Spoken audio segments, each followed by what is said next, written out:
आज हम बसपा कार्यालय पर यहाँ कई नए लोगों ने जो है कि बहुजन समाज पार्टी को ज्वाइन किया है और कुछ हमारे साथ जो है कि नए गेस्ट हैं, उनका इंट्रोडक्शन और फिर उनसे कुछ सवाल करेंगे। मैम, हमारे चैनल में आपका बहुत बहुत स्वागत है। आप अपना इंट्रोडक्शन।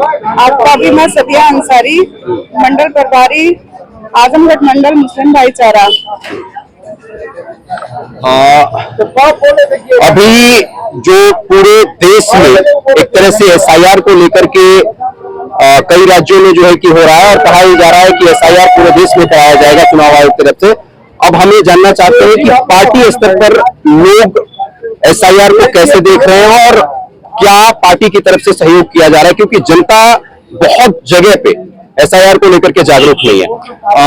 मैम, एसआईआर को लेकर के आप लोग कैसे जो है कि ग्राउंड लेवल पर अपने लोगों को जो है कि जागरूक कर रहे हैं और कैसे जो है कि उनकी मदद कर रहे हैं? देखिए, बिल्कुल बहन जी ने हम लोगों को 29 तारीख को बुलाया और स्पेशल तौर पे एसआईआर के बारे में उन्होंने कहा कि जो भी इलेक्शन कमीशन की गाइडलाइन है, हमें किसी भी बात को नजरअंदाज करके तमाम बातों को जो गुमराही में डाल सकती है कि जिससे हमारे वोटर्स कट जाए, उनका वोट न बन पाए, इन तमाम बातों को नजरअंदाज करके जो इलेक्शन कमीशन की गाइड है एसआईआर का फॉर्म भरवाना है, उस फॉर्म को हम लोग बहुत जिम्मेदारी के साथ तमाम हमारे पदाधिकारी, चाहे वो मंडल के लोग हो, चाहे वो जिले के लोग हो, चाहे विधानसभा के हो, चाहे बूथ लेवल का कार्यकर्ता हो, तमाम लोगों को अलग अलग बूथों की जिम्मेदारी सौंपकर हम सभी लोग जा रहे हैं और हर बूथों पे समीक्षा हो रही है। हर बूथों पर जो जिन लोगों का फॉर्म नहीं हो पा रहा है या जो जिनके फॉर्म भराने में कोई गड़बड़ियां हो रही हैं, तो तमाम का सलूशन ढूंढकर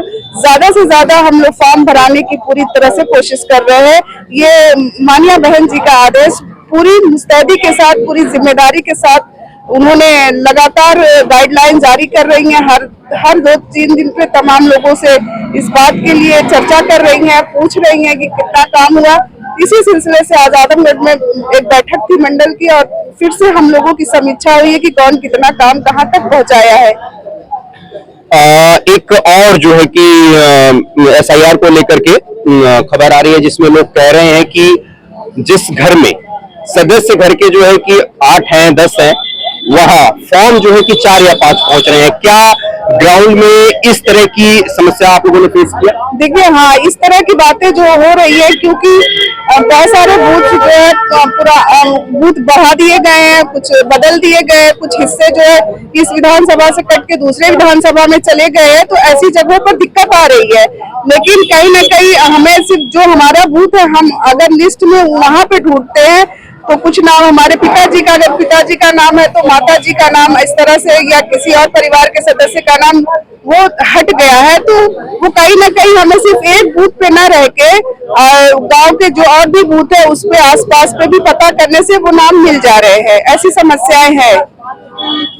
इसके साथ जो है कि हम एक चीज और जानना चाहेंगे कि कई जगह कई दूसरे पॉलिटिकल पार्टी के नेताओं द्वारा ये कहा जा रहा है कि उत्तर प्रदेश में चुनाव आयोग की एक साजिश है जिसमें ज्यादातर यहाँ के गरीबों पिछड़ों का जो है कि वोट काटने की प्लानिंग की जा रही है। इस पर आपका क्या कहना है? देखिए, हम देखिए, बहुजन समाज पार्टी के लोग जो है बहुत ही डिसिप्लिन है, अनुशासित है, संविधान के मानने वाले लोग हैं। मानिया बहन जी का मैंने पहले ही आपसे बताया कि हम सबकी नेता आदरणीय बहन जी ने कहा, इस बात को बहुत ही मजबूती के साथ हम लोगों को कहा कि हमें किसी भी तरह की अफवाहों से दूर रहकर इलेक्शन कमीशन की जो गाइडलाइन आई है उसको फॉलो करना है।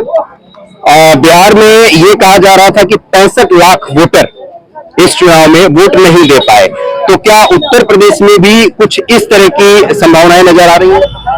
देखिए, बिहार में क्या हुआ क्या नहीं हुआ, तो इसका जिम्मेदार जो भी वोटर कटे नहीं कटे, तो इलेक्शन कमीशन को जवाब देना चाहिए कि ऐसा क्या हुआ। लेकिन उत्तर प्रदेश में अगर इलेक्शन कमीशन की गाइड आई है तो वक्त रहते हम बहुजन समाज पार्टी के लोग मुस्तैदी के साथ अपना काम करवाने में सक्षम है। हमारे साथ बातचीत करने के लिए आपका बहुत बहुत धन्यवाद। शुक्रिया। तो ये हमारे साथ जो है कि एसआईआर पर जो है कि डिस्कशन था, बहुत सारी चीजें जो है कि हमें पता चला और बताई गई।